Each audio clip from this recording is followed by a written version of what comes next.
Kokie būtų terminų bendrinės kalbos ir standartinės kalbos panašumai bei skirtumai? Taigi, bendrinė kalba pagal Lietuvių kalbos enciklopediją yra daugiau ar mažiau sunorminta visos tautos raštų bei žmonių viešojo gyvenimo bei kultūros reikmėms skirta kalba. Viskas aišku. Kas yra standartinė kalba? Pasižiūrime į Kembridžo išleistą enciklopediją Davido Kristelo, kalbos enciklopediją, ir ten matome, kad standartinė kalba yra apibrėžta taip.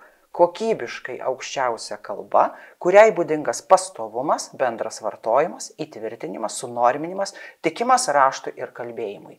Bendra yra tai, kad ir vienas, ir kitas terminas sako, kad tas sukurtas variantas, jis yra tinkamas ir raštui, ir kalbėjimui. Nors bendrinės kalbos termine tai labai aiškiai nepasakyta, bet vis tiek tai yra viešojo gyvenimo kalba. O štai standartinės kalbos terminas jis įtraukia bendrinės kalbos tą bendrumo semą į savo apibrėžtį. Kokie būtų skirtumai? Skirtumai būtų tokie, kad standartinėje kalboje visada pabrėžiama kokybė to, ko mes ir siekėme, kad kažkada turėsime sunormintą kokybišką kalbą ir visada kalbėsime ją viešai. Pastovumas. Puikiai žinome iš teorijos, kad normos turi būti pastovios. Jos negali keistis kasdieną. Užsimaniau, nepatiko, paėmiau, pakeičiau. Labai gerai. Bendras vartojimas. Šitą mes jau puikiai žinom. Turim senas bendrinės kalbos tradicijas.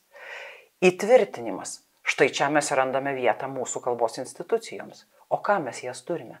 Tam, kad norma nustatyta būtų įtvirtinta. Sunorminimas, vadinasi, turi vykti tam tikras procesas, kai yra nustatomos normos.